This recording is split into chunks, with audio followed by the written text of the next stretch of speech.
اللہ اللہ اللہ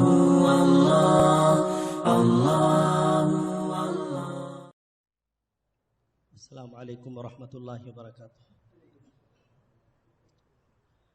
اعوذ باللہ من الشیطان الرجیم، بسم اللہ الرحمن الرحیم۔ والنجم اذا هوى ما ضل صاحبكم وما غوى وما ينطق عن الهوى إن هو إلا وحي يوحى علمه شديد القوى ذو مرة فاستوى وهو بالأفق الأعلى ثم دنا فتدلى فكان قاب قوسين أو أدنى فأوحى إلى عبده ما أوحى ما كذب الفؤاد ما رأى أفتمارونه على ما يرى ولقد رآه نزلة أخرى عند سدرة المنتهى عندها جنة المأوى إذ يغشى السدرة ما يغشى ما زاغ البصر وما طغى لقد رأى من آيات ربه الكبرى أفرأيتم اللات والعزى ومناة الثالثة الأخرى ألكم الذكر وله الأنثى تلك إذا قسمة ضيزى إن هي إلا أسماء سميتموها أنتم وآباؤكم ما أنزل الله بها من سلطان إن يتبعون إلا الظن وما تهوى الأنفس وَلَقَدْ جَاءَهُم مِّن رَّبِّهِمُ الْهُدَىٰ أَمْ لِلْإِنسَانِ مَا تَمَنَّىٰ فَلِلَّهِ الْآخِرَةُ وَالْأُولَىٰ صدق اللہ العظیم۔ میرا دل مچل رہا ہے تیری یاد میں الہی، تیرے نام نے تو دل میں ایک آگ ہے لگائی، میرا دل مچل رہا ہے، تیرا در تو تیرا در ہے، تیرے در کے ایک گدا نے، تیرا در تو تیرا در ہے، تیرے در کے ایک گدا نے، دنیا یہ جو کی عظمت میرے دل سے ہے مٹائی، میرا دل مچل رہا ہے، تیرے حسن پر میں قرباں، تیری نیم سی نگاہ نے، تیرے حسن پر میں قرباں، تیری نیم سی نگاہ نے، میرے دل کی اجری بستی ایک پل میں ہے بسائی، میرا دل مچل رہا ہے، میں تیری نوازشوں پر حیران ہو رہا ہوں، میں تیری نوازشوں پر حیران ہو رہا ہوں. قاری نے مجھ کو صورت رحمان ہے سنائی. میرا دل مچل رہا ہے. میری زندگی کا حاصل تیری یاد بن گئی ہے. میری زندگی کا حاصل تیری یاد بن گئی ہے. تیرے وصل کی تمنا میرے دل میں ہے سمائی. میرا دل مچل رہا ہے. تیرے عاشقوں میں جینا تیرے سنگ در پہ مرنا. تیرے عاشقوں میں جینا تیرے سنگ در پہ مرنا. میں یہی سمجھ رہا ہوں تیرے در کی ہے رسائی. میرا دل مچل رہا ہے. مجھے درد دل ملا ہے سن لو اے دنیا والوں. مجھے درد دل ملا ہے سن لو اے دنیا والوں. میں فقیر بے نوا ہوں. مجھے مل گئی ہے شاہی. میرا دل مچل رہا ہے. تیری یاد میں الہی تیرے نام نے تو دل میں ایک آگ ہے لگائی. میرا دل مچل رہا ہے. الحمدللہ وکفیٰ وسلام علی عبادہ الذین اصطفیٰ. اما بعد اعوذ باللہ من الشیطان الرجیم. بسم اللہ الرحمن الرحیم. قل هل يستوي الذین یعلمون والذین لا یعلمون انما یتذکر اولو الالباب.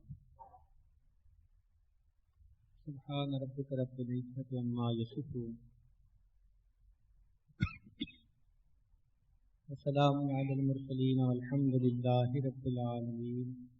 اللہم صل علی سیدنا محمد وعلی آل سیدنا محمد وبارک وسلم.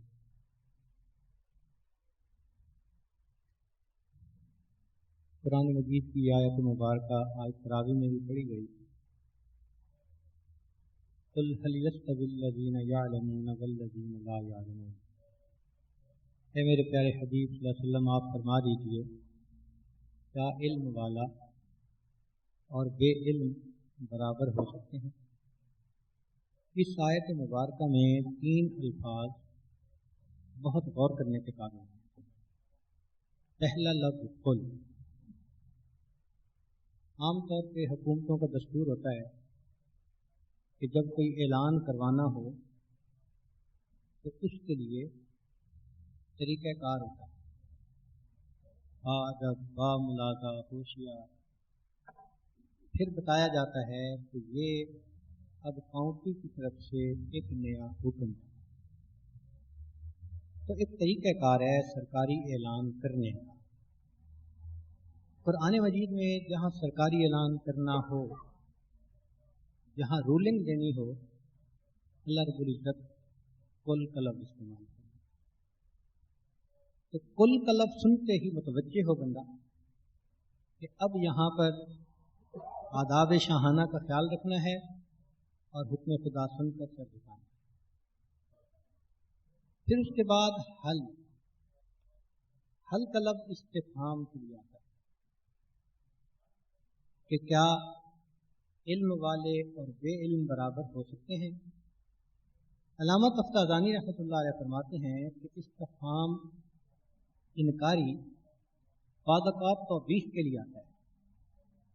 توبیخ کا مطلب یہ کہ جو عالم اور جاہل ان کو برابر سمجھے گا اس کے اوپر سزا ہوگی.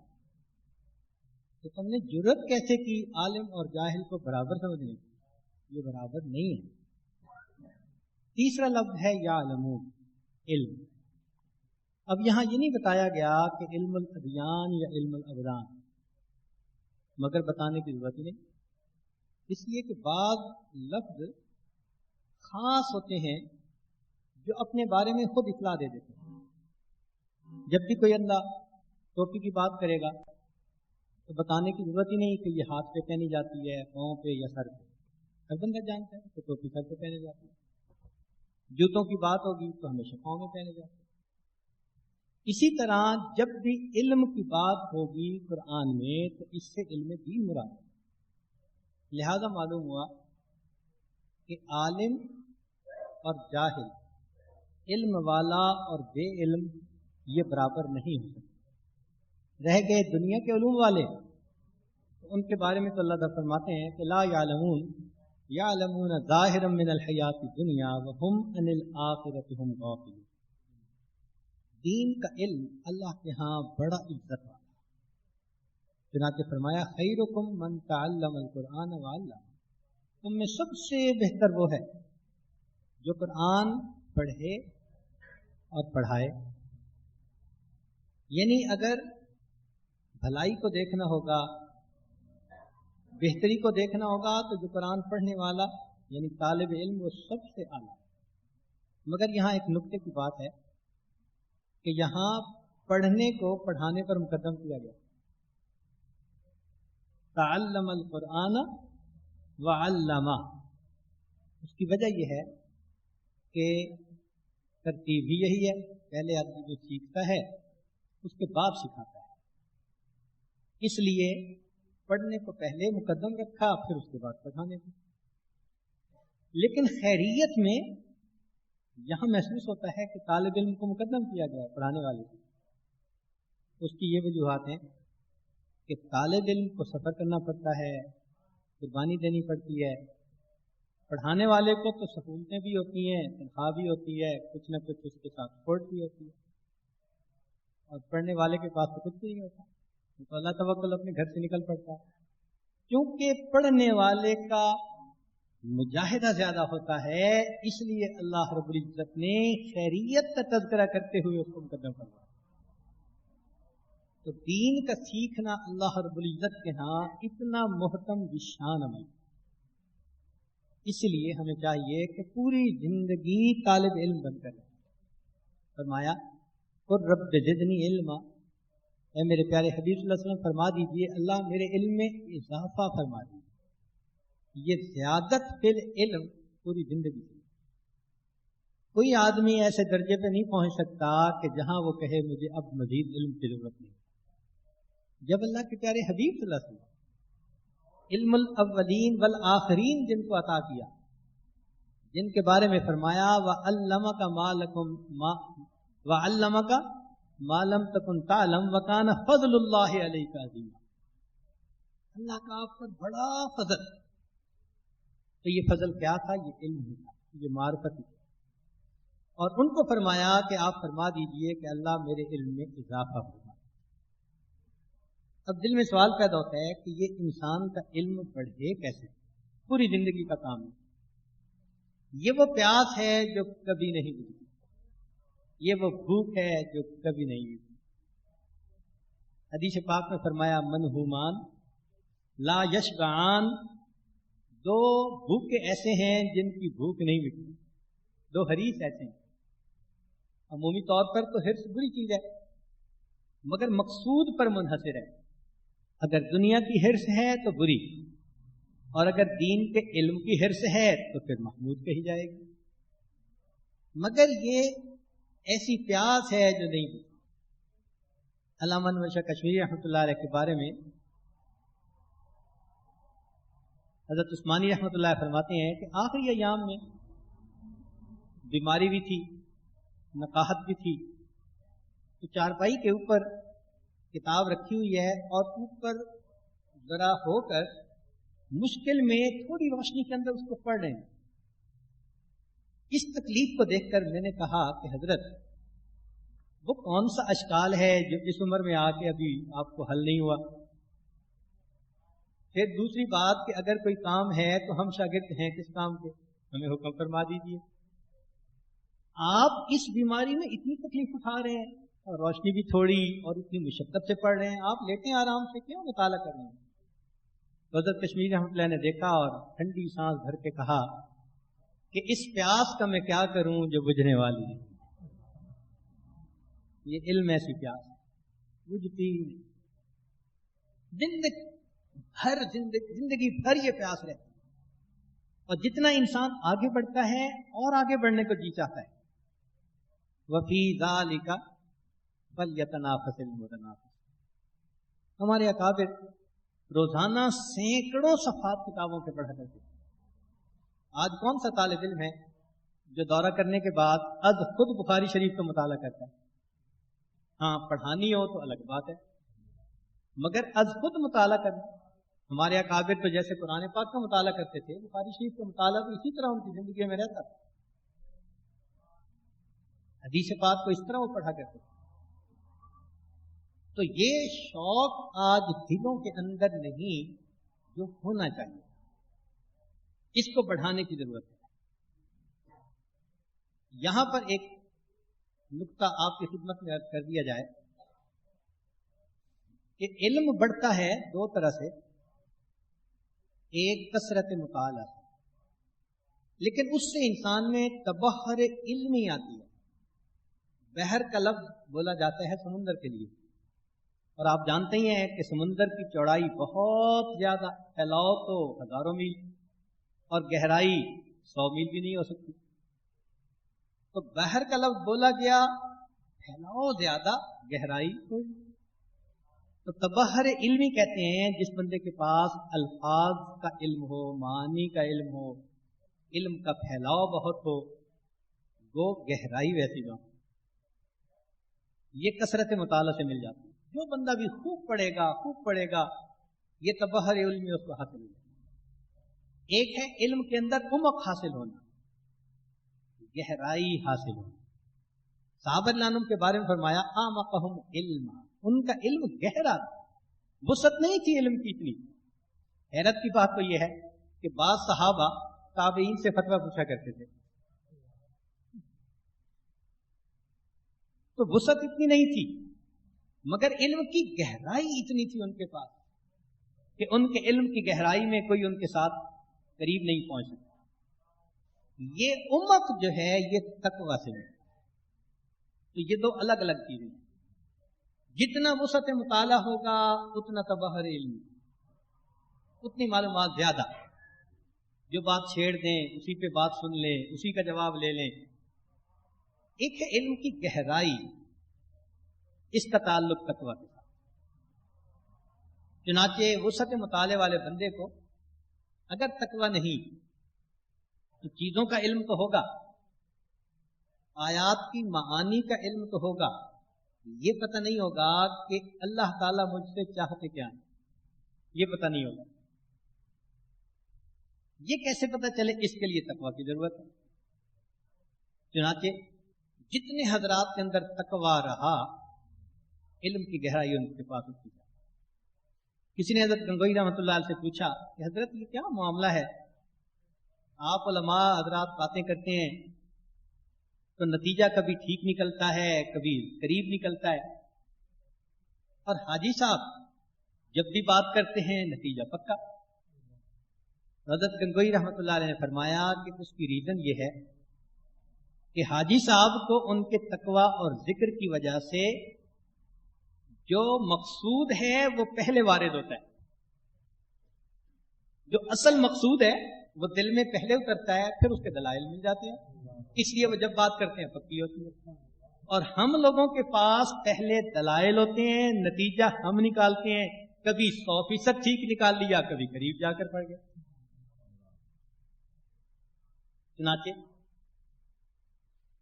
یہ علم محنت سے حاصل ہوتا ہے، دھن لگی ہوئی ہے، جتنی دھن ہوگی نا اور جتنا دھیان ہوگا اتنا علم حاصل ہوگا۔ امام ابو یوسف رحمۃ اللہ فرماتے ہیں العلم لا یعطیک بعدہ حتی تعطیہ کلک، اپنا آپ پورا علم کے حوالے کرنا پڑتا ہے تب جا کر کچھ علم حاصل ہوتا ہے۔ العلم عز لا ذل فی یحصل بذل لا عز فی، مٹانا پڑتا ہے اپنے آپ کو، اس کے بغیر یہ علم حاصل نہیں ہوتا۔ ہمارے اکابرین کی دھن کتنی تھی، امام ابو یوسف رحمۃ اللہ علیہ کا بیٹا فوت ہو گیا، اور یہ وہی وقت تھا کہ جب تدفین بھی ہونی ہے اور ادھر امام ابو حنیفہ رحمۃ اللہ علیہ کی مجلس بھی ہونی ہے۔ تو اپنے رشتہ داروں سے کہا کہ بھائی بچے کا جنازہ پڑھ کے تدفین کر دیجئے گا، اور ان کو اپنے مدرسے کے دروازے سے آنسو بہ رہے تھے رخصت کر دیا، اور امام صاحب کی مجلس علمی کو نہ چھوڑا کہ میری مجلس قضا نہیں ہونی چاہیے۔ سوچ سکتا ہے کوئی بندہ کتنی قربانیاں دی ہیں۔ امام مالک رحمۃ اللہ علیہ کے پاس اندلس سے یحییٰ بن یحییٰ ایک طالب علم آئے حدیث پڑھنے کے لیے۔ اللہ کی شان کے چونکہ مکہ مکرمہ مدینہ منورہ ان علاقوں میں ہاتھی نہیں ہوتے، کہیں سے کوئی ہاتھی لے آیا تو سارے لوگ ہی دیکھنے کے لیے نکل پڑے، اور یحییٰ بن یحییٰ بیٹھے ہوئے۔ امام صاحب نے فرمایا کہ تم نہیں گئے دیکھنے کے لیے؟ انہوں نے جواب دیا کہ حضرت میں یہاں ہاتھی دیکھنے نہیں آیا، میں تو آپ سے حدیث پڑھنے کے لیے آیا۔ تو امام مالک رحمۃ اللہ ان کو عاقل اندلسی فرمایا کرتے، یہ عقل والا عاقل اندلسی۔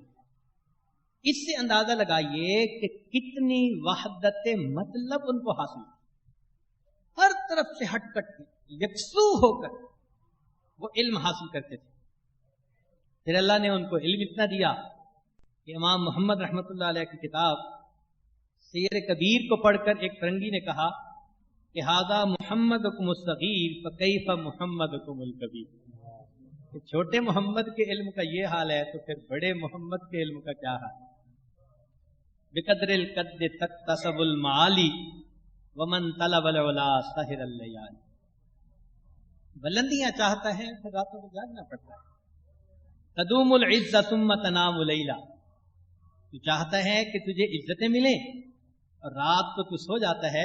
یغوث البحر من طلب اللآل، جو ہیروں کا موتیوں کا متلاشی ہوتا ہے اس کو سمندر میں ڈبکی لگانی پڑ جاتی ہے، اس کے بغیر موتی نہیں ملتے انسان کو۔ اللہ رب العزت غنی ہے اور علم ان کی صفت ہے، اس لیے علم میں بھی غنا ہے، غنی کی صفت ہے، اس لیے علم کے اندر بھی غنا۔ جب تک علم کی جوتیاں سیدھی نہ کی جائیں یہ نہیں ملتا۔ اس لیے علم کو اگر انسان بڑھانا چاہے، زیادت فی العلم حاصل کرنا چاہے تو دو چیزوں کا بہت خیال کرے۔ ایک ادب کا، ادب انسان کو جھکنا سکھاتا ہے، تواضع سکھاتا ہے، نیاز مندی سے توفیق ملتی ہے اور بے ادبی سے یہ توفیق چھن جاتی ہے۔ اس لیے کتنے طلباء ایسے تھے جو اپنے اساتذہ کی خدمت کی وجہ سے مقبول ہوئے۔ تو نکتے کی بات، قابل بننے کی کوشش نہ کریں، نکتے کی بات، قابل بننے کی کوشش نہ کریں، مقبول بننے کی کوشش کریں۔ جب مقبول ہو جائیں گے تو قابلیت خود آ جائے گی۔ اللہ رب العزت بندے کو پھر قبولیت کے ساتھ قابلیت بھی عطا فرما دے۔ چنانچہ ہمارے علاقے میں ایک بزرگ تھے، ان کا نام تھا غلام رسول پونٹوی رحمۃ اللہ۔ پونٹا ملتان کے قریب ایک گاؤں ہے، مین سڑک سے 30 کلومیٹر اندر کی طرف، پیدل چلنے کا راستہ ہے، سواری نہیں جاتی وہاں۔ شیخ الہند رحمۃ اللہ علیہ سے بخاری شریف پڑھی، محبت تھی، خدمت کی۔ استاد کا دل ایسا خوش ہوا کہ انہوں نے دعا دی، ایسی دعا لگی کہ لوٹ کر واپس آئے تو اپنے گاؤں میں پڑھانا شروع کر دیا۔ عام طور پہ سمجھا جاتا ہے جی سہولیات نہیں ہوں گی تو طلباء نہیں جائیں گے۔ ان کے مدرسے میں جانے کے لیے طالب علم کو اپنا بستر سر پر اٹھا کر 30 کلومیٹر چلنا پڑتا تھا، اور واپس آنے کے لیے 30 کلومیٹر سامان لے کے چل کے آنا پڑتا تھا، اور وہاں سہولیات بھی نہیں تھی۔ کھانے پینے میں بھی بس کبھی روٹی مل گئی، کبھی ساتھ دودھ مل گیا، لسی مل گئی، اور ایسی چیزوں سے کھانا ہوتا ہے۔ 300 طلباء ان کے پاس وہاں پر پڑھتے تھے گاؤں میں، 300 طلباء۔ اور اللہ نے علم میں وہ مقام دیا کہ ایک مرتبہ خیر المدارس کا جلسہ تھا، تو حضرت جلندری رحمۃ اللہ علیہ انہوں نے ملک کے بڑے بڑے سب علماء کو وہاں مدعو کیا، تو سب تشریف لائے ہوئے تھے۔ ان کی موجودگی میں انہوں نے اعلان کیا کہ شمس النحات حضرت غلام رسول پونٹوی ممبر پر تشریف لائیں۔ شمس النحات کا لفظ ملک کے بڑے بڑے علماء کی موجودگی میں جن کو شمس النحات کہا جائے تو کتنا علم ہوگا۔ فرمایا کرتے تھے کہ اگر شرح جامی پوری دنیا سے ضبط کر لی جائے، شرح جامی پوری دنیا سے ضبط کر لی جائے، اور طالب علم میرے پاس آ کر کہے کہ حضرت کتاب چاہیے، میں اپنی قوت حافظہ سے دوبارہ لکھوا سکتا ہوں، تو دیکھو قبولیت کے ساتھ پھر اللہ نے قابلیت بھی کیسی عطا فرمائی۔ آنکھوں میں بس گئی ہیں قیامت کی شوخیاں، 2-4 دن رہے تھے کسی کی نگاہ۔ جتنے اکابر آپ کو نظر آتے ہیں نا، یہ خود ساختہ لوگ نہیں تھے، کسی نہ کسی کی نظر تھی جو ان کو لگی، کسی کی صحبت میں، کسی کی دعا لی، خدمت کی، اور پھر اللہ رب العزت نے ان کو یہ مقام عطا فرمایا۔ تو اس لیے علم جو ہے نا وہ اللہ رب العزت کی صفت ہے، اس میں بھی بلندی ہے، ترفع ہے۔ آپ غور کریں، انسان کے جسم کے اندر اعضائے علم جتنے ہیں وہ سب اوپر، دماغ اوپر، آنکھ اوپر، کان اوپر، زبان اوپر، یہ سب اعضائے علم ہے، اور نیچے سب مزدور قسم کے اعضاء، ہاتھ ہیں، پاؤں ہیں، معدہ ہے، سب مزدور اعضاء ہیں۔ لیکن جو علم والے اعضاء تھے وہ اوپر، اللہ نے بھی ان کو علماء کی بستی اوپر بنائی، مقام اونچا تھا نا، اس میں ترفع ہے۔ اب اس کے اندر اعتدال لانے کے لیے کہیں نہ کہیں اپنے آپ کو جھکانا ہوتا ہے، کسی اللہ والے کی صحبت میں اپنے آپ کو بٹھانا ہوتا ہے۔ اسی لیے جن لوگوں نے اپنے اساتذہ کی دعائیں لی، اللہ رب العزت نے ان کو شہرت دی کہ آسمان کی بلندیوں تک۔ 3 نوجوان تھے صحابہ میں سے، تینوں کا نام عبداللہ۔ یہ ایسے عباد اللہ تھے کہ نبی علیہ السلام کی خدمت کے لیے ایک دوسرے سے بڑھ چڑھ کے آگے ہوتے تھے، اور نبی علیہ السلام تہجد کی نماز میں ان کے لیے نام لے کر دعا فرماتے۔ پھر کیا ہوا، تینوں کو اللہ نے اونچا مقام عطا فرمایا۔ عبداللہ ابن عباس رضی اللہ تعالیٰ عنہ امام المفسرین بنے، عبداللہ ابن عمر لانو امام المحدثین بنے، اور عبداللہ ابن مسعود لانو امام الفقہاء۔ تینوں ائمہ اپنے اپنے یہ نبی علیہ الصلوۃ والسلام کی ان کے لیے دعائیں۔ دوسرا یہ علم بڑھتا ہے تقویٰ کے ساتھ، جتنا تقویٰ زیادہ ہوگا، پرہیزگاری ہوگی، انسان کو اللہ کی طرف سے اتنے علوم ملیں گے۔ دلیل قرآن عظیم الشان میں سے فرمایا واتقوا اللہ وَيُعَلِّمُكُمُ اللَّهُ، تم پرہیزگاری اختیار کرو گے، اللہ تمہیں علم عطا کرے گا۔ ایسا علم ملتا ہے جو کتابوں میں نہیں ہوتا، سینوں میں اتارا جاتا ہے. ہمارے اکابرین کو اللہ رب العزت نے یہ علم دیا. چنانچہ حضرت قاری محمد طیب رحمۃ اللہ علیہ ایک جگہ لکھتے ہیں کہ ہم نے ایسے اکابر دیکھے جیسے حاجی امیر شاہ خان جو حضرت نانوتوی رحمۃ اللہ علیہ کے خادم تھے. وہ ضابطے کے عالم نہیں تھے لیکن ضابطے کے علماء ان سے آ کے علمی باتیں پوچھا کرتے تھے. حتیٰ کہ حضرت علامہ انور شاہ کشمیری رحمۃ اللہ علیہ بسا اوقات ایک تقاضیات کے کسی مسئلے میں اٹک جاتے تو فرماتے کہ چلو ان کے پاس چلتے ہیں، حضرت نانوتوی کے خادم کے پاس. تو ان کے پاس آ کر بیٹھ کر ویسے ہی کوئی بات چھیڑ دیتے تھے اور باتوں باتوں میں کوئی لفظ ان کی زبان سے ایسا نکلتا تھا کہ حضرت کو گائیڈنس ملتی تھی اور مسئلہ حل ہو جاتا تھا.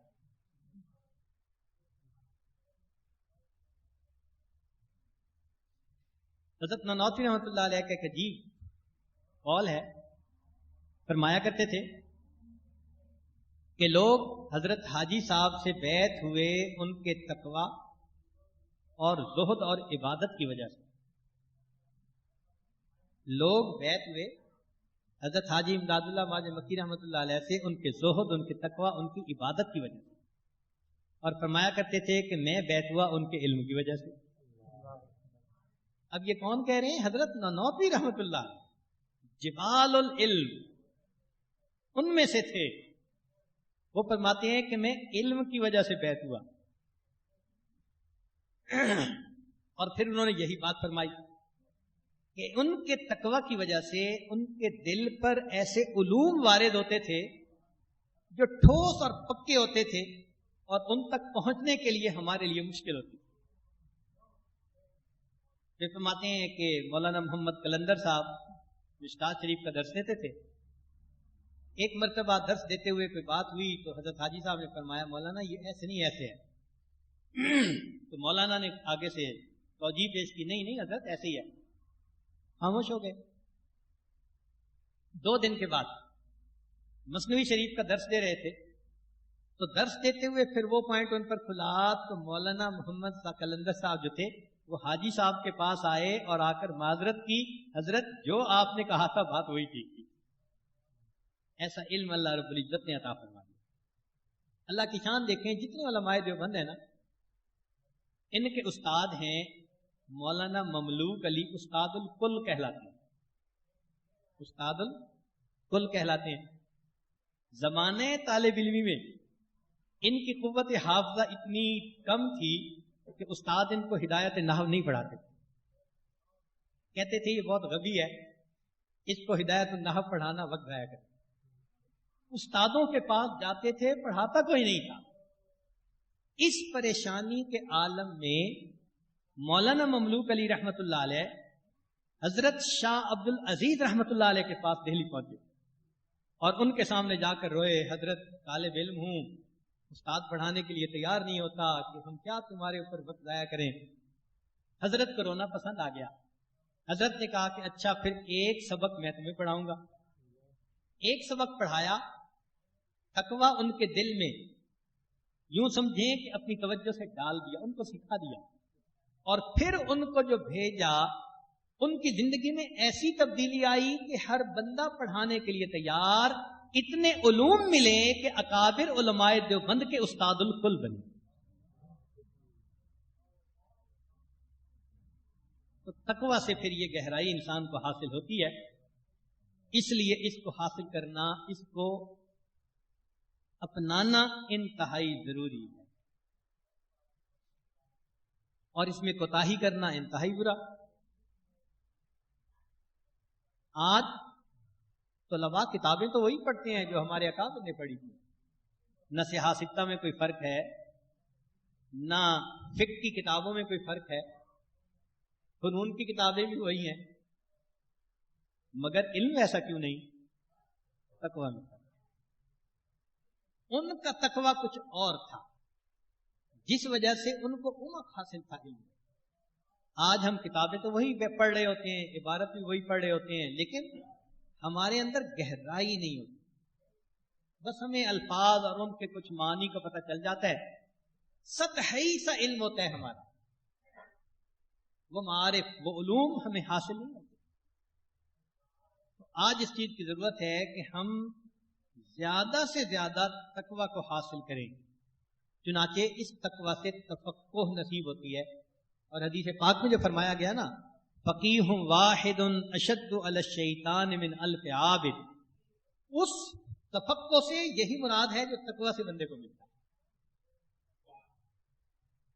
پھر انسان ایسا بنتا ہے کہ واقعی اس کو علم میں گہرائی حاصل ہو جائے۔ یہ علم اللہ رب العزت کی طرف سے نبی علیہ السلام کو ملا اور پھر محفوظ حالت میں یہ امت تک پہنچا، محفوظ حالت۔ اسی لیے عجیب بات کہ جب وحی اترتی تھی تو نبی علیہ الصلوۃ والسلام کے اوپر ایک نیند کسی کیفیت آ جاتی تھی۔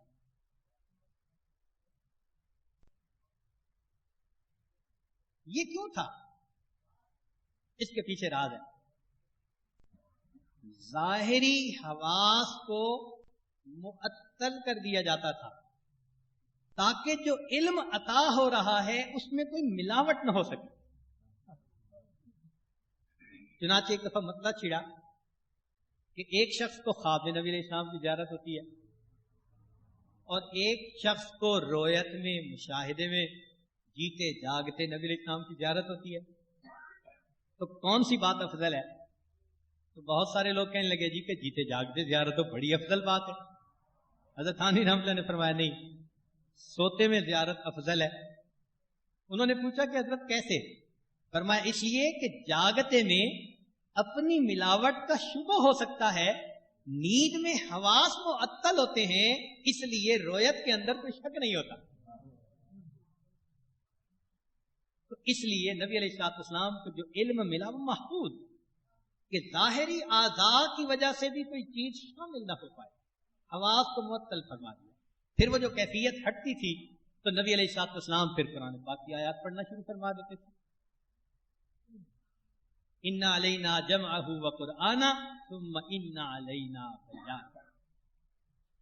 پھر نبی علیہ الصلوۃ والسلام سے یہ علم صحابہ نے پایا اور انہوں نے اس کو اپنے سینوں میں محفوظ کیا، اور پھر یہ آگے مفسرین، محدثین، فقہا، ان کے ذریعے سے امت میں چلا اور آج تک یہ امت میں چلتا آ رہا ہے۔ الحمدللہ قیامت تک یہ علم اسی طرح محفوظ رہے۔ ہاں، قرب قیامت میں علم اٹھے گا اس لیے کہ علم والے اٹھا لیے جائیں۔ تو یہ کتنا محفوظ دین ہے، اس لیے کہ اس کی حفاظت کا ذمہ خود پروردگار عالم نے لیا۔ تو ہمیں علم محض کے اوپر کفایت نہیں کرنی چاہیے، فقط درسی اور کتابی علم کے اوپر کفایت کر لینا، بلکہ اس کی حقیقت اپنے اندر پیدا کرنے کی کوشش کرنی۔ وہ حقیقت پیدا ہوگی تقوی سے اور معصیت کے چھوڑنے سے، کثرت ذکر سے، اللہ والوں کی صحبت سے۔ رنگ چڑھے گا، جب رنگ چڑھ گیا پھر یہ علم پختہ ہو جائے گا۔ اسی کو مولانا روم رحمۃ اللہ علیہ فرماتے ہیں، علم رسمی سر بسر کی لسپقال، نئے ازو کیفیت حاصل نحال، علم چیبوت آنکھ رہ نمایدت، زنگ گمراہی دے دل بردایدت، این حوثہا اسرت بے رو کند، خوف خشیت در دلت افزوں کند، تو ندانی جز یجوز و لا یجوز، خود ندانی کہ حوری یا عجوز، علم نہ بود غیر علم عاشقی۔ جس علم کے اندر عشق شامل نہیں وہ علم نہیں ہوتا، وہ ظاہری الفاظ ہوتے ہیں۔ علم نہ بود غیر علم عاشقی، ما بقی تلبیس ابلیس شقی، علم چوں بر دل زنے یارے بود، علم بر تن زنی مارے بود۔ علم جب دل میں اترتا ہے تو یار بن جاتا ہے، جب فقط تن پر رہتا ہے تو مار یعنی سانپ بن جاتا ہے۔ تو فقط یہ ظاہر پر نہ رہے، دل میں بھی اترے، اس کی حقیقت بھی ہمیں حاصل ہو جائے۔ چنانچہ علم حاصل کرنے کے بعد پھر انسان کو کوشش کرنی چاہیے کہ اب اس علم کا رنگ اپنے اوپر چڑھا لیا جائے۔ ہمارے اکابر علم حاصل کرنے کے بعد اکابر مشائخ کی صحبت میں جا کر رہا کرتے تھے۔ چنانچہ حضرت مفتی محمد شفیع رحمۃ اللہ علیہ، حضرت مولانا یوسف نوری رحمۃ اللہ علیہ، جب ان حضرات نے علم حاصل کر لیا تو اس کے بعد پھر تھانہ بھون آئے اور وہاں پر آ کر کچھ عرصہ قیام کیا کہ حضرت ہمارے اوپر کچھ رنگ چڑھ جائے. اب پہلا دن تھا اور دونوں حضرات ماشاءاللہ نوجوان تھے. عشاء کے بعد آپس میں کسی مسئلے پہ گفتگو ہو گئی تو تھوڑی سی آواز بلند ہوئی تو جو خانقاہ کا خادم تھا وہ آیا. اس نے کہا کہ نوجوانوں خاموش رہو، یہاں اونچی آواز سے بولنا مناسب نہیں، دوسرے لوگ بھی رجوع اللہ کے ساتھ ہیں. اگر آپ لوگوں کی آواز پھر بلند ہوئی تو میں بستر اٹھا کر خانقاہ سے باہر رکھ دوں گا. بستر اٹھا کے خانقاہ سے باہر رکھ دوں گا. وہاں آ کر اس طرح رہے اور پھر اللہ رب العزت نے رنگ چڑھا دیا کہ آج دنیا ان کے علمی مقام کو دیکھ کر حیران ہوتی ہے. تو اس کا رنگ چڑھانے کے لیے محنت کرنی پڑتی ہے. اللہ رب العزت جس کو علم کی نعمت عطا فرمائے تو اس کو چاہیے کہ اس فضل عظیم کی حفاظت کرے. یہ علم کیا چیز ہے؟ یہ فضل عظیم. وَكَانَ فَضْلُ اللَّهِ عَلَيْكَ عظیم. یہ فضل عظیم ہے اور اس فضل عظیم کی حفاظت کرنی ہوتی ہے. اب جس کی حفاظت واز کہہ کے بھی ہو سکتی ہے، دوسروں کو دعوت دے کر بھی ہو سکتی ہے، تدریس کے ذریعے بھی ہو سکتی ہے. کوئی بھی صورت نہ بنے تو مطالعہ تو ہے ہی صحیح، وہ تو ہونا ہی چاہیے. اس کو تو زندگی بھر کا ایک معمول بنا لینا چاہیے اپنے فائدے کے لیے، اپنے اس علم کو تازہ رکھنے کے لیے. تو جیسے کہتے ہیں نا پلٹنا جھپٹنا جھپٹنا پلٹنا لہو گرم رکھنے کا ہے ایک بہانہ. تو بالکل اسی طرح طالب علم کو چاہیے کہ اپنی کتابوں کو گڈ بائی نہ کہے کہ جی بس اب مدرسے سے نکل گئے تو جان چھوٹی. نہ ابھی تو علم حاصل کرنے کی استعداد پیدا ہوئی ہے. علم تو اب حاصل ہوگا تو پوری زندگی. تو جب بخاری شریف پڑھ لیتے ہیں تو رسمی عالم بنتی ہے اور صحیح عالم تو پھر پوری زندگی اس پر محنت کر کے بندہ بنتا ہے. تو زندگیاں لگتی ہیں. اسی طرح جس نے تخصص فقہ کر لیا وہ رسمی مفتی بنا. صحیح تفقہ حاصل کرنے کے لیے پھر اس کو 20-25 سال اکابر کی نگرانی میں کام کرنا پڑتا ہے، تب جا کر تفقہ حاصل ہوتا ہے.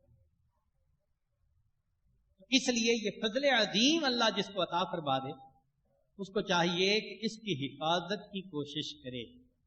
اور یہ بات بھی ذہن میں رکھیں کہ بسا اوقات نوجوان حضرات چھوٹے چھوٹے معاملے میں الجھ پڑتے ہیں، عوام الناس کے ساتھ الجھے نہیں اور ان کے ہر شبہوں کا جواب دینا بھی ضروری نہیں ہوتا.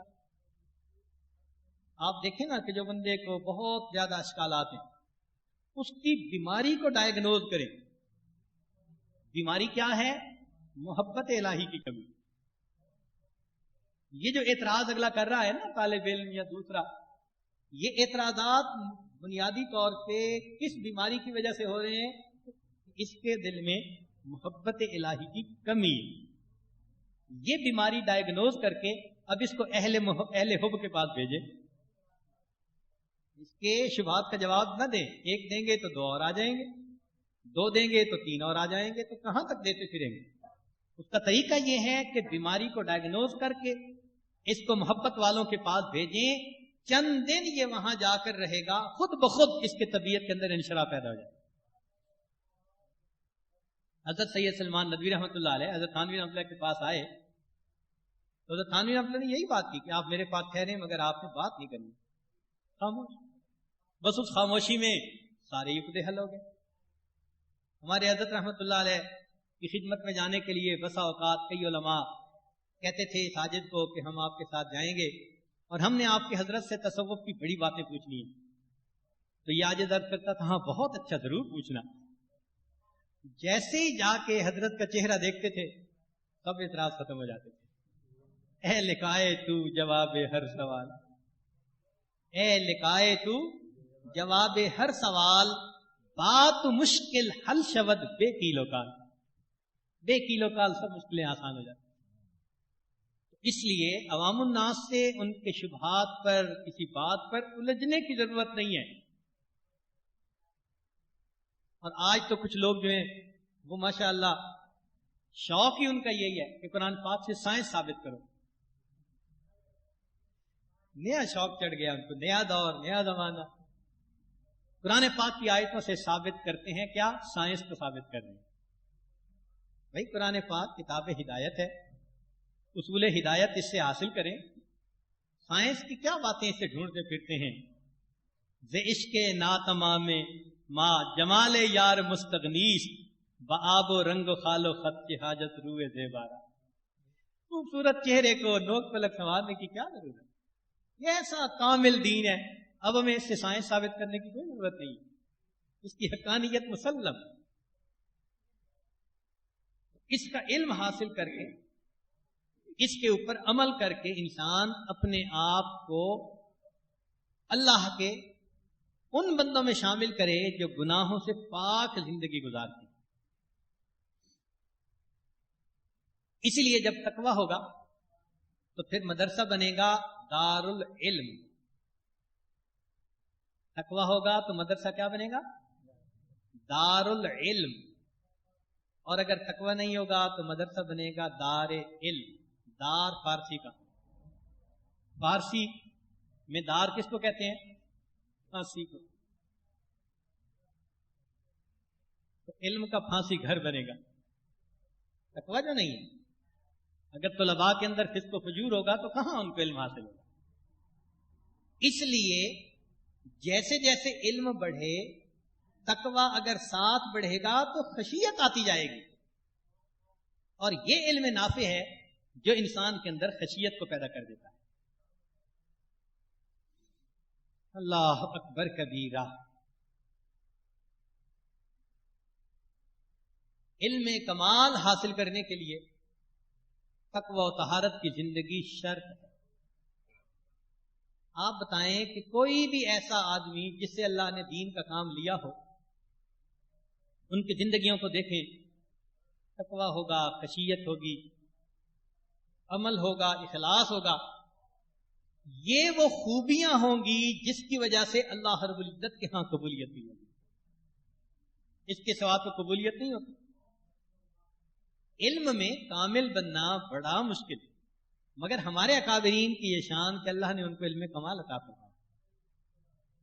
یہ علم میں کامل بننا اتنا مشکل ہے کہ سیب وے زمانے طالب علمی میں ایک حدیث پاک پڑھ رہا تھا استاد کے سامنے، من قا فی صلاته او راؤفا، تو اس نے راؤفا کو مجھول پڑھا روعفا. تو استاد نے کہا کہ خلیل بن احمد کے پاس جاؤ اور وہاں جا کر نحو پڑھو. چنانچہ یہ سیب ہے وہاں گیا اور اتنا نحو پڑھا کہ امام النحو بنا، اور 34 سال میں اس کی وفات ہو گئی وہی پر. ایک علم پڑھ سکا زندگی میں. ہمارے اکابر کو اللہ نے ایک علم نہیں تمام علوم عطا فرما دیے تھے، اور اس کی وجہ ان کی صفائی باطن تھی. ان کی صفائی باطن تھی. ہمارے اکابر کو اللہ نے علمی مقام کیا دیا تھا؟ چونکہ آج علماء طلباء کی مجلس ہے، اس لیے یہ بات کھل کے کر دینی آسان ہے. علامہ شبیر احمد عثمانی رحمۃ اللہ علیہ فتح الملہم شرح مسلم میں لکھتے ہیں، سالت العلامۃ النقی التقی الذی لم تر العیون مثلہ. میں نے پوچھا علامہ انور شاہ کشمیری رحمۃ اللہ علیہ، اور ان کے بارے میں دیکھو الفاظ کیا استعمال کر رہے ہیں. علامہ شبیر احمد عثمانی، علماء عرب بھی جن کے حدیث کے علم کے قائل ہیں، وہ فرماتے ہیں کہ میں نے ان سے پوچھا تقی اور نقی، لم ترل عیون مثلہ، ان جیسا آنکھوں نے کوئی بندہ نہیں دیکھا، ولم یرا ہوا مثلہ، اور انہوں نے بھی اپنے جیسا کوئی نہیں دیکھا. اللہ اکبر. ولو کان فی سالف الزمان، اگر یہ پرانے وقتوں میں ہوتے لکان لہو شان فی طبقت اہل العلم عظیم، تو اہل علم کے طبقہ میں ان کی عظیم شان ہوتی، وہ سیدنا و مولانا الانور الکشمیری. ایسی علمی شان علامہ انور شاہ کشمیری رحمۃ اللہ عطا فرمائی تھی. حضرت تھانوی رحمۃ اللہ فرماتے تھے کہ میرے پاس بڑے بڑے علماء آتے ہیں مگر میری طبیعت پر ان کے آمد کا اثر نہیں ہوتا، لیکن علامہ انور شاہ کشمیری رحمۃ اللہ آتے ہیں تو ان کی جلالت شان کا میری طبیعت پہ اثر ہوتا ہے. اتنی اللہ نے علمی جلالت شان عطا فرمائی. اب وہ علامہ انور شاہ کشمیری رحمۃ اللہ علیہ جن کے بارے میں علامہ شبیر احمد عثمانی رحمۃ اللہ یہ الفاظ لکھتے ہیں، سنیے. وہ لکھ رہے ہیں کہ ابن نجیم المصری، یہ فقیہ گزرے ہیں مصر کے، اور بحر الرائق ان کی کتاب ہے. جتنے بھی تخصص پڑھنے والے لوگ ہیں مفتی حضرات ان کو یہ کتاب پڑھنی پڑتی ہے. تو ان کے بارے میں فرماتے ہیں کہ ابن نجیم المصری صاحب البحر الرائق افقہ عندی من الشامی، فرماتے ہیں کہ میرے نزدیک علامہ شامی رحمت اللہ علیہ درِ مختار جنہوں نے لکھی، فتاوی شامی جس کو کہتے ہیں، وہ ان سے علامہ ابن نجیم مصری زیادہ فقیہ تھے. لأن امارات الفقہ تلوہ منہ، اس لیے کہ فقہ کی نور چمکتا ہے ان کی باتوں سے، فقہ کا نور ان کی باتوں سے جھلکتا ہے، چمکتا ہے. اور آگے لکھتے ہیں وَكَذَلِكَ شاہ عبد العزیز المحدث الدہلوی، اور اسی طرح شاہ عبد العزیز محدث دہلوی بھی میری نظر میں علامہ شامی سے زیادہ بڑے فقیہ. وَكَذَلِكَ شیخ مشائخنا رشید احمد کنکوہی افقہ عندی من الشامی، اور میرے نزدیک علامہ حضرت رشید احمد گنگوہی رحمۃ اللہ علیہ وہ بھی علامہ شامی رحمۃ اللہ علیہ سے زیادہ بڑے فقیہ. اللہ اکبر کبیرہ. یہ علامہ انور شاہ کشمیری رحمۃ اللہ علیہ ان کے بارے میں فرماتے ہیں. تو حضرت نانوتوی رحمۃ اللہ علیہ اور حضرت گنگوہی رحمۃ اللہ علیہ کو اللہ نے کیا علم عطا کیا تھا. سنیے، ان کے شیخ حضرت حاجی امداد اللہ مہاجر مکی رحمۃ اللہ علیہ فرماتے ہیں کہ جو لوگ مجھ سے تعلق رکھتے ہیں وہ مولوی قاسم اور مولوی رشید احمد کو میری جگہ بلکہ مجھ سے اعلیٰ سمجھیں. یہ شیخ کہہ رہے ہیں وہ مولوی قاسم اور مولوی رشید احمد کو میری جگہ بلکہ مجھ سے اعلیٰ سمجھیں اور ان کے وجود کو غنیمت سمجھیں. اب ایسے لوگ پیدا نہیں ہوتے، اب ایسے لوگ پیدا نہیں ہوتے. چنانچہ حضرت حاجی صاحب نے ایک اور جگہ پر فرمایا کہ جس طرح شمس تبریز کی زبان مولانا روم بنے، ایسے ہی مولوی قاسم میری زبان ہے. جو معارف میرے قلب پر وارد ہوتے ہیں اللہ تعالیٰ ان کو مولوی قاسم کی زبان و قلم سے ادا کروا دیتے.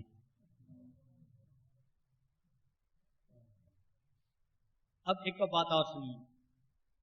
مباحثہ شاہ جہان پور ہوا تو حضرت نانوتوی رحمۃ اللہ علیہ نے وہاں تمام فرق باطلہ کے سامنے اسلام کی حقانیت کو ظاہر کیا اور الحمدللہ سب کے اوپر غالب آئے. جب یہ انہوں نے مباحثہ جیت لیا علماء بڑے خوش تھے. یہ خبر حضرت گنگوہی رحمۃ اللہ علیہ کو ملی تو حضرت گنگوہی رحمۃ اللہ کی آنکھوں میں آنسو آ گئے. حضرت گنگوہی رحمۃ اللہ کی آنکھوں میں آنسو آ گئے. فرمایا اب ہمارا دوست ہم سے جدا ہو جائے گا، اب ہمارا دوست ہم سے جدا ہو جائے گا. اللہ نے انہیں جس کام کے لیے پیدا کیا تھا کہ اسلام کی حقانیت کو سب پر غالب کر دیا جائے وہ اپنا کام کر چکے. چنانچہ اسی سال حضرت نانوتوی کی وفات.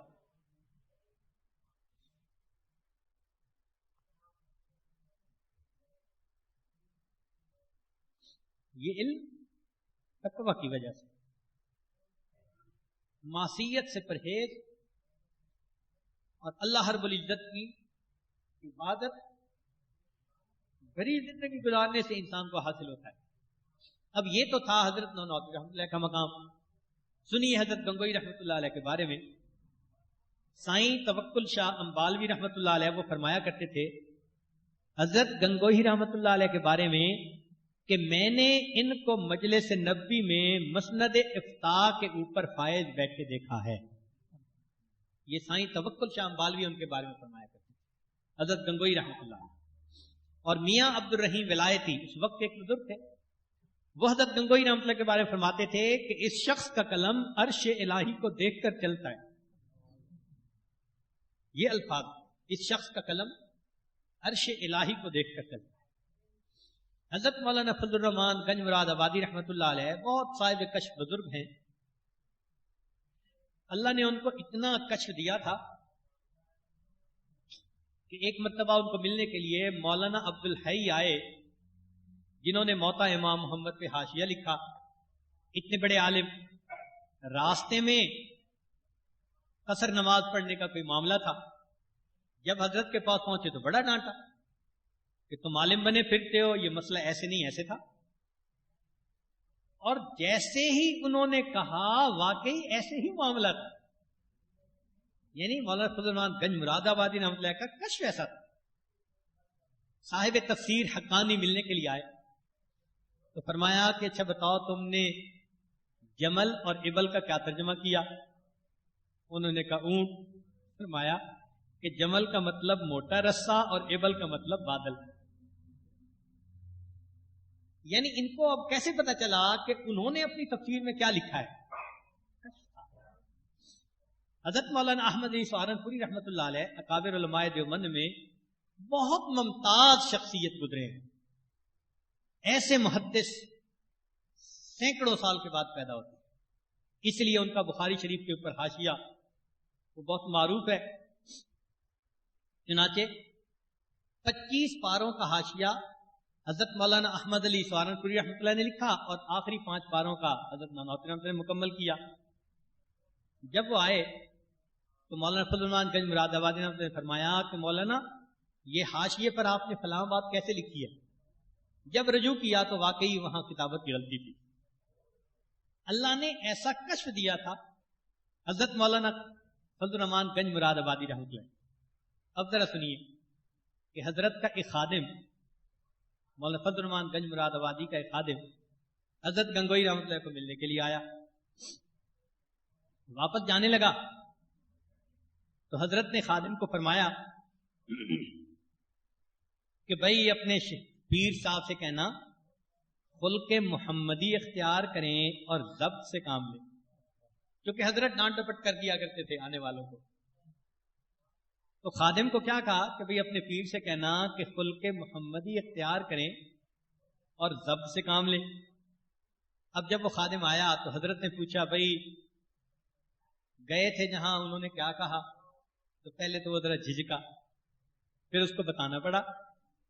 یہ بزرگ بھی جواسیس القلوب ہوتے ہیں, تو اس کو بتانا پڑا جی کہ انہوں نے تو یہ کہا ہے کہ اپنے پیر سے کہنا کہ خلق محمدی اختیار کریں اور ضبط سے کام لیں. تو جب انہوں نے یہ سنا تو کہنے لگے کہ میں لوگوں کو اس لیے ڈانٹتا ہوں, یہ اصلاح کے لیے نہیں آتے, یہ فقط تعویذ کے لیے میرے پاس آتے ہیں. یہ اصلاح کے لیے نہیں آتے, یہ تعویذوں کے لیے میرے پاس آتے ہیں, اس لیے میں ڈانٹتا ہوں. اور ضبط کے متعلق پھر فرمانے لگے کہ میں اس صاحب زادے جیسا ظرف کہاں سے لاؤں, یہ سمندر کے سمندر پی کر بیٹھا ہے, یہ ڈکار بھی نہیں لیتا. یہ حضرت گنج مراد آبادی رحمۃ اللہ, حضرت گنگوئی رحمۃ اللہ کے بارے میں کہ میں اس صاحب زادے جیسا ظرف کہاں سے لاؤں, یہ سمندر کے سمندر پی کر بیٹھا ہے اور یہ ڈکار بھی نہیں لیتا. چنانچہ پھر دیکھیں اللہ رب العزت نے کیا کام لیا ان سے, سبحان اللہ. ہمارے اکابر کو جو یہ نعمت ملی, اس نعمت کے پیچھے ان کا تقویٰ, ان کا خلوص, ان کی قربانیاں تھیں. ان کے پاس علم ظاہر بھی تھا, علم باطن بھی تھا, باطن بھی تھا, دونوں تھے. وہ مرج البحرین تھے. اس لیے جب مسند ارشاد پر بیٹھتے تھے تو وقت کے جنید اور بایزید نظر آتے تھے، اور جب مسند حدیث پر بیٹھتے تھے تو اسقلانی اور کستلانی کی یادیں تازہ کر دیا۔ اللہ رب العزت نے ان کو یہ نعمتیں عطا فرمائی تھی۔ چنانچہ حضرت ثانی رحمت اللہ علیہ، اللہ نے دیکھیے ان سے کتنا کام لیا ہر شعبے میں، تصنیف و تالیف میں دیکھیے، بیان القرآن تفسیر، سبحان اللہ، پڑھ کے انسان حیران ہوتا ہے، اور اس تفسیر کو پڑھ کر حضرت کی علمی جو ہے وہ مقام کا پتہ چلتا ہے۔ علامہ انور شاہ کشمیری رحمۃ اللہ علیہ طلباء کو منع فرماتے تھے کہ اردو کی کتابیں نہ پڑھا کرو، عربی کی کتابیں پڑھو کہ علم وہاں زیادہ ہے۔ جب بیان القرآن پر نظر پڑی تو اس کے بعد علامہ انور شاہ کشمیری رحمۃ اللہ نے طلباء کو اردو کتابیں پڑھنا جو منع کرتے تھے اس کو ختم کروا دیا۔ فرمان لگے اب اردو میں بھی جو ہے علم واقعی آ چکا ہے۔ ایسی تفسیر، چنانچہ اس تفسیر کے اندر مسائل السلوک، سبحان اللہ، قرآن مجید کی آیات سے جو مسائل سلوک کے کھلتے ہیں ان کو الگ فرما دیا، اور میں سمجھتا ہوں کہ قیامت تک سالکین کے اوپر احسان فرما دیا۔ اور پھر طریقت و شریعت کتاب لکھی جس سے حدیث سے سلوک کو ثابت کیا، مسائل السلوک میں قرآن سے ثابت کیا، اور طریقت و شریعت میں حدیث کے ذریعے سے ثابت کیا۔ اللہ رب العزت نے ان کو ایسا علم عطا فرمایا۔ حضرت مدنی رحمت اللہ علیہ، اللہ رب العزت نے ان سے دیکھو کیا کام لیا، اقامت دین کے لیے اور امت کے لیے انہوں نے کیا کام کیا، سبحان اللہ، انسان حیران ہوتا ہے۔ یہ حضرات حضرت شیخ الہند رحمت اللہ علیہ کے شاگرد، اتنی عاجزی تھی حضرت شیخ الہند رحمت اللہ علیہ کے ہاں کہ عام بندہ پہچان نہیں پاتا تھا۔ چنانچہ ایک صاحب نے بڑا دور سے سفر کیا ملنے کے لیے، آئے ملے تو کہنے لگے جی میں نے شیخ الہند سے ملنا ہے۔ فرمانے لگے اچھا آئیں، بیٹھے ملاقات ہو جائے گی۔ ان کو بٹھایا، پانی پلایا، کھانا کھلایا، پھر کہا آپ تھکے ہوئے ہیں تھوڑی دیر سو جائیں۔ وہ اپنے میں سمجھتے رہے کہ شیخ الہند مصروف ہوں گے، اندر آ جائیں گے، چنانچہ وہ لیٹ گئے، اور ان کو تو وہ خادم ہی سمجھتا رہا۔ تو تھوڑی دیر بعد انہوں نے پاؤں دبانے شروع کر دیے، تو وہ بھی دباتے رہے صاحب جو آئے تھے۔ تو کافی دیر گزر گئی، بار بار وہ کہتا بھائی مجھے شیخ الہند سے ملاقات کرنی ہے۔ بھائی ہو جاتی ہے ملاقات آپ۔ اچانک وہ غصے میں آ گیا، میرا وقت ضائع ہو رہا ہے، اور وہ سمجھا کہ یہ خادم جا کے بتاتا ہی نہیں ہے۔ تو جب زیادہ گرم سرد ہونے لگا تو اس وقت فرمایا کہ جی اگر آپ کو ملاقات کرنی ہے محمود حسن سے تو وہ تو میرا نام ہے، اور شیخ الہند پتہ نہیں کون ہے، شیخ الہند معلوم نہیں کون۔ اتنا علم اور اتنی عاجزی، اور اللہ نے دین کے لیے کیا کام لیا، سبحان اللہ، حیران ہوتی۔ چنانچہ جب ان کی وفات ہوئی تو حضرت مدنی رحمت اللہ اس وقت کلکتہ میں تھے۔ یہ وہاں سے آئے اپنے شیخ کے جنازے میں شرکت کے لیے۔ جنازہ پڑھا تو جنازہ پڑھنے کے بعد جو غسال تھا، غسل دینے والا تھا، اس نے سوال پوچھا کہ جی میں غسل دے رہا تھا تو میں نے شیخ الہند رحمۃ اللہ علیہ کی پیٹھ کے اوپر زخموں کے بہت سارے نشان دیکھے، یہ زخم کیسے آئے؟ میں نے حضرت کے قریبی اعزاء سے بھی پوچھنے کی کوشش کی، کسی کو پتہ نہیں، سب لا علم۔ تو آپ حضرت کے شاگرد خاص ہیں، آپ بتا دیجئے۔ تو حضرت مدنی رحمۃ اللہ نے یہ سنا تو آنکھوں میں آنسو آ گئے۔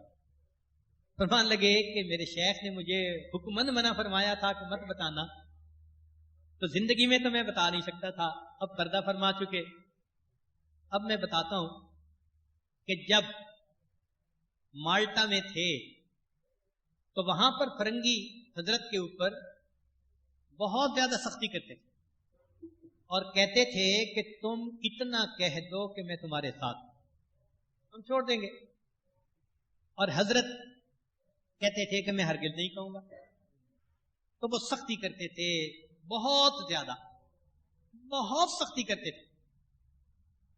ہم سے یہ سختی دیکھی نہیں جاتی تھی. ایک مرتبہ فرنگی نے کیا کیا کہ انگارے جلائے اور حضرت کو زبردستی اس کے اوپر کہا کہ لٹا دیں گے اگر تم نے نہ یہ الفاظ کہے. نہیں الفاظ کہے، اوپر لٹایا تو انگاروں کی وجہ سے پشت جو ہے وہ جلی اور اس کے اوپر زخموں کے نشان بنے. جب واپس آئے تو رات کو نیند نہیں آتی تھی اور حضرت بیٹھے ہوئے ہیں، تکلیف بھی ہے، نیند بھی نہیں آ رہی، لیٹ بھی نہیں سکتے. ہم جو شاگرد تھے 3-4، ہم سے یہ منظر دیکھا نہیں جاتا تھا. ہم نے مل کے حضرت کی خدمت میں عرض کیا کہ حضرت آخر کوئی ہیلا، جان بچانے کے لیے تو شریعت نے بھی اجازت دی ہے اور امام محمد رحمۃ اللہ نے کتاب الحیل بھی لکھی. تو جب شریعت گنجائش رکھ رہی ہے تو آپ بھی کوئی یوں معنی لفظ استعمال کر لیں، کوئی ایسی بات کر دیں. مقصد یہ تھا کہ بھئی کوئی راستہ نکل آئے، جان چھوٹ جائے ان سے. یہ تو بہت تکلیف پہنچا رہے ہیں آپ کو. تو جب ہم نے یہ الفاظ کہے کہ حضرت کوئی ایسا طریقہ اختیار کر لیں کہ ان سے جان چھوٹ جائے ظالموں سے، کوئی لفظ ایسا بول دیں، زمانی لفظ استعمال کر لیں، تو فرماتے ہیں کہ جب یہ میں نے کہا تو حضرت نے میری طرف دیکھ کر کہا حسین احمد مدنی کیا سمجھتے ہو کہ میں ان کی ان تکلیفوں کی وجہ سے ان کو خوش کرنے کے لیے یہ الفاظ کہہ دوں گا؟ ہرگز نہیں. میں روحانی بیٹا ہوں امام مالک کا، میں روحانی بیٹا ہوں امام احمد بن حنبل کا، میں روحانی بیٹا ہوں شاہ ولی اللہ محدث دہلوی رحمۃ اللہ علیہ کا. یہ لوگ میرے جسم سے جان نکال سکتے ہیں، یہ میرے دل سے ایمان کو نہیں نکال سکتے. اللہ نے وہ استقامت عطا فرمائی. یہ استقامت تقویٰ کی وجہ سے، یہ قوت ارادی ہوتی ہے کہ انسان بالکل پہاڑ کی مانند ہو جاتا ہے.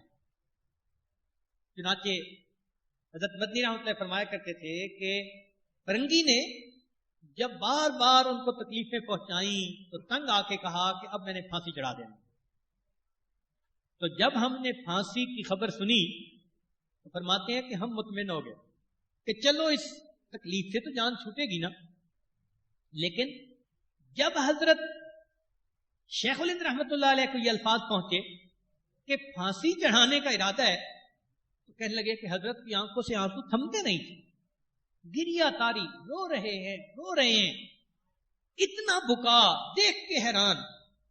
ہم نے کہا کہ حضرت پھانسی دے دیں گے تو جان چھوٹ جائے گی، یہ جو روز کی تکلیف پہنچا رہے ہیں اور شہادت کا رتبہ نصیب ہوگا، تو اس بات پر آپ کے اوپر کیوں اتنا گریا تاری ہے؟ فرمان لگے جب میں نے یہ بات کہی تو شیخ الہند رحمۃ اللہ فرمان لگے حسین احمد میں اللہ رب العزت کی بے نیازی پہ رو رہا ہوں. وہ کبھی کبھی بندے کی جان بھی لے لیتا ہے اور قبول بھی نہیں کرتا.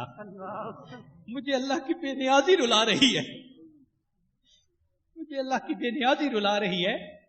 پروردگار کبھی کبھی بندے کی جان بھی لے لیتا ہے اور قبول بھی نہیں کرتا. اللہ نے وہ علمی مقام عطا فرمایا تھا. ہمیں بھی چاہیے ہم نے اپنی زندگی میں جو کچھ پڑھا اپنے اساتذہ سے اس کا رنگ اپنے اوپر چڑھانے کے لیے معصیت سے سچی پکی توبہ کر لے. آج رمضان مبارک کی اس بابرکت رات میں یہ عہد اور ارادہ کریں کہ میرے مولا ہم بہت وقت ضائع کر چکے، اب ہم سچی اور سچی زندگی گزارنے کے لیے اپنے آپ کو پیش کرتے ہیں. یہ رمضان کی بابرکت رات ہے. اے پروردگار عالم پچھلی خطاؤں کو معاف کر دیجئے اور آئندہ گناہوں سے ہماری حفاظت فرمائیے اور ہمیں سچی اور سچی زندگی گزارنے کی توفیق عطا فرمائیے. وآخر دعوانا ان الحمد للہ رب العالمین. تھوڑی دیر مراقبہ کریں. دل مغموم کو مسرور کر دے، دل بے نور کو پر نور کر دے. دل مغموم کو مسرور کر دے، دل بے نور کو پر نور کر دے، ہے میری گھات میں خود نفس میرا، خدایا اس کو بے مقدور کر دے، میرا ظاہر سنور جائے الہی، میرے باطن کی ظلمت دور کر دے، میرا ظاہر سنور جائے الہی،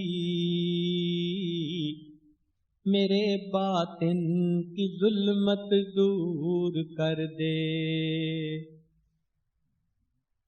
مَے وحدت پلا مسرور مخمور کر دے، مَے وحدت پلا مخمور کر دے، محبت کے نشے میں چور کر دے، مَے وحدت پلا مخمور کر دے، محبت کے نشے میں چور کر دے، میرا ظاہر سنور جائے الہی، میرے باطن کی ظلمت دور کر دے، لا الہ بسم اللہ الرحمن الرحیم، سبحان الملک الاعلی الوہاب، اللہم صلی علی سیدنا محمد وعلی آل سیدنا محمد وبارک وسلم، لا احصی ثناء علیک انت کما اثنیت علی نفسک، رب اغفر وارحم وانت خیر الراحمین۔ میرے مالک، ہم ظاہر میں آپ کے بندے ہیں، حقیقت میں نہایت گندے ہیں، اللہ ہمارے دلوں کی گندگی کو دور فرما، ہمیں اپنی بندگی کا سلیقہ عطا فرما، شرمندگی والے کاموں سے ہماری حفاظت فرما، برے دن سے، بری بات سے، بری رات سے، برے انجام سے ہماری حفاظت فرما، سوء خاتمہ سے ہماری حفاظت فرما۔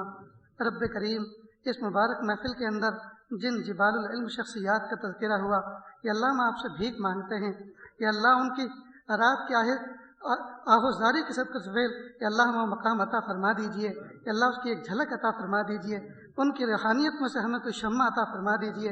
رب کریم، ہمیں بھی اپنے مقبول محبوب بندوں میں شامل فرما لیجئے۔ یا اللہ، یہ وہ اکابر مشائخ تھے جن کی رات کی سرد سرد آہیں اور گرم گرم آنسو محض اس امت کے لیے ہوا کرتے تھے، آپ کی رضا کے لیے ہوا کرتے تھے، ایک ایک کر کے دنیا سے رخصت ہو گئے۔ یا اللہ، یہ شریعت حضور پاک صلی اللہ علیہ وسلم کا لایا ہوا دین، یا اللہ یہ قیامت تک چلنے والا ہے، اور قیامت تک چلانے کے لیے پیارے اللہ آپ شخصیات بھیجتے رہیں گے۔ رب کریم، ہم بھی تو انسان ہیں، کہ اللہ ہمارا انتخاب فرما لیجئے، ہمارا انتخاب فرما لیجئے، ہمارا انتخاب فرما لیجئے۔ یا اللہ، جس طرح سے آپ اکابر مشائخ کی تربیت خود فرماتے ہیں، یا اللہ ہماری تربیت فرما دیجئے، یا اللہ ہماری تربیت فرما دیجئے، یا اللہ ہماری تربیت فرما دیجئے۔ یا اللہ، انبیاء کرام کو کس نے سکھایا، کون ان کے معلم بنے؟ آپ ہی نے تو ان کی تربیت فرمائی تھی۔ حضرت مہدی کا کون استاد بنے گا؟ آپ ہی تو ایک شب میں ان کی تربیت فرمائیں گے۔ یا اللہ، آپ ہماری بھی تربیت فرما دیجئے۔ یا اللہ، متقیوں کا امام بنا دیجئے، ولیوں کے سردار بنا دیجئے۔ رب کریم، اپنے مقبول محبوب بندوں میں شامل فرما لیجئے، ولایت کا نور عطا فرما دیجئے، دل کا سرور عطا فرما دیجئے۔ یا اللہ، رمضان مبارک کی قیمتی راتیں ہاتھوں سے نکلتی جا رہی ہیں۔ یا اللہ، قیمتی دن صبح ہوتی ہے، شام ہوتی ہے، یوں ہی زندگی تمام ہوتی کا مصداق بنتے جا رہے ہیں۔ رب کریم، جو دن بچے ہیں، جو لمحات بچے ہیں، یا اللہ قدردانی کی توفیق عطا فرما۔ یا اللہ، ضائع ہونے سے حفاظت فرما۔ یا اللہ، زبان کا صحیح استعمال کرنے کی توفیق عطا فرما۔ ایک ایک لمحے کو اللہ قیمتی بنا دیجئے، لایانی سے حفاظت فرما لیجئے۔ یا اللہ، بامانی باتیں کرنے سننے کی توفیق عطا فرمائیے، رحمت کا معاملہ فرما دیجئے، عافیت کا معاملہ فرما دیجئے۔ رب کریم، ذکر کا سرور عطا فرما، تلاوت کی لذت، تلاوت کی حلاوت عطا فرما، سجدوں کا سرور عطا فرما۔ رب کریم، مراقبے کی لذت عطا فرما، طویل مراقبے کرنے کی توفیق عطا فرما۔ یا اللہ، ہمارے اسباق کو پختہ فرما۔ یا اللہ، ہمارے اسباق کو پختگی عطا فرما۔ رب کریم، آپ کے تعلق میں ہر لمحے اضافہ فرما۔ پیارے اللہ، حقوق العباد کی کامل رعایت کے ساتھ، یا اللہ کامل رعایت کے ساتھ رب کریم استغراق کی کیفیت عطا فرما، یا اللہ آپ کی ذات میں مست رہنے کی توفیق عطا فرما، ماں سوا کی محبت کو دل سے نکال دیجیے، آپ کی محبت کو دل میں سما دیجیے، یا اللہ آپ کی محبت کو دل میں رچا دیجیے، آپ کی محبت کو دل میں بسا دیجیے، پیارے اللہ ہمارے قلوب کو اور ہمارے مشام جان کو آپ کی محبت سے معطر فرما دیجیے، رب کریم رحمت کا معاملہ فرما دیجیے، پیارے اللہ غفلت بھری زندگی گزارتے پھر رہے ہیں، کیا پتہ وہ کپڑا بازار میں بکنے آ چکا ہو جس کو ہمارا کفن بندہ منظور ہے، یا اللہ اس وقت کے آنے سے پہلے کہ لوگ ہمیں کلمہ پڑھائیں، اختیار سے ذکر و اذکار کرنے کی توفیق عطا فرما، اس وقت کے آنے سے پہلے کہ لوگ کلمہ پڑھائیں، اختیار سے ذکر و اذکار کرنے اور تلاوت کی توفیق عطا فرما، اس وقت کے آنے سے پہلے کہ لوگ غسل دیں، غسل توبہ کی توفیق عطا فرما، پیارے اللہ آپ نے ہم کمزوروں کو قرآن پاک میں حکم دیا وَأَمَّا السَّائِلَ فَلَا تَنْهَرْ، آپ کے دروازے پر اگر کوئی بھکاری آ جائے تو اس کو ڈانٹیے نہیں، اس کو جھڑکیے نہیں، یا اللہ ہم بھی تو آپ کے دروازے پر بھکاری بن کے بیٹھے ہوئے ہیں، یا اللہ جب آپ نے ہم کمزوروں کو یہ حکم دیا، یا اللہ ہمیں بھی نہ جھڑکیے، یا اللہ ہمیں بھی نہ ڈانٹیے، یا اللہ بھیک دے دیجیے، اپنی محبت کی بھیک دے دیجیے، پیارے اللہ اپنی طاعت کی بھیک دے دیجیے، اپنے عشق کی بھیک دے دیجیے، پیارے اللہ مقام احسان کی بھیک دے دیجیے، پیارے اللہ مقام ولایت کی بھیک دے دیجیے، رب کریم دے دیجیے، پیارے اللہ دے دیجیے، حالانکہ جو کچھ ہم آپ سے مانگ رہے ہیں یا اللہ ہم اس کے مستحق نہیں ہیں، لیکن محتاج تو ضرور ہے رب کریم، پیارے اللہ ہم محتاج ہیں، اور آپ ہی نے تو فرمایا ادعونی استجب لکم، تم مجھ سے مانگو میں تمہاری دعاؤں کو قبول کروں گا، پیارے اللہ ہم مانگنے کا کام کر رہے ہیں، یا اللہ یہ کام بھی تو ہم سے نہیں ہو پا رہا جیسے ہونا چاہیے، اللہ جی آپ دے دیجیے، اللہ جی آپ دے دیجیے، آپ نہیں دیں گے تو مولا کون دے گا، پیارے اللہ آپ نہیں دیں گے تو کون دے گا، رب کریم رحمت فرما دیجیے، ہم آپ کے بندے ہیں، ہم آپ کے بندے ہیں، ہم آپ کے بندے ہیں، ہم نے کلمہ پڑھ کر آپ کی غلامی کا پٹا گلے میں ڈالا ہے، کہ اللہ ہم نے پالتو کتوں کو دیکھا ہے، پالتو کتے جن کے گلوں میں پٹے پڑے ہوتے ہیں، اگر وہ کسی کے دروازے پر آئے تو سب ان کو دھتکار دیتے ہیں، سب جانتے ہیں ان کا پالنے والا کوئی ہے، لیکن جو جنگلی آوارہ کتے ہوتے ہیں وہ جس دروازے پہ جاتے ہیں ان کو بھیک مل جاتی ہے، پیارے اللہ ہم نے کلمہ اشہد ان لا الہ الا اللہ پڑھ کر اپنے گلے کے اندر آپ کی توحید کا پٹا ڈال رکھا ہے، یہ اللہ جانتے ہیں لوگ کہ یہ اللہ والے ہیں، پیارے اللہ آپ اس نسبت کی لاج رکھ لیجئے، آپ اس نسبت کی لاج رکھ لیجئے، آپ اس نسبت کی لاج رکھ لیجئے، اللہ آپ کے ہاں تو نسبتوں کی لاج رکھی جاتی ہے، رحمت فرما دیجئے، رحمت فرما دیجئے، رب کریم رحمت فرما دیجئے، عافیت کا معاملہ فرما دیجئے، آنے والے ایام کو گزرے ایام سے بہتر بنا دیجئے، آنے والے دنوں کو گزرے دنوں کا کفارہ بنا دیجئے، اللہ جی مانگنا نہیں آتا، مانگنے کا ڈھنگ دے دیجئے، مانگنے کا سلیقہ عطا فرما دیجئے، مکاتب قرآنیہ، مدارس دینیہ، مساجد اسلامیہ اور وہ خانقاہیں جو اللہ اللہ سکھایا جاتا ہے، اور دعوت و تبلیغ کے مراکز کی پوری حفاظت فرما، تینوں حرم پاک کی حفاظت فرما، حضور پاک صلی اللہ علیہ وسلم کی امت کو عزت رفتہ عطا فرما، عظمت رفتہ عطا فرما، اللہ جی ہماری دعاؤں کو حضور پاک صلی اللہ علیہ وسلم کے صدقے توفیل میں قبول فرما، وصلی اللہ تعالی علی خیر خلقہ محمد و آلہ و اصحابہ اجمعین برحمتک یا ارحم الراحمین۔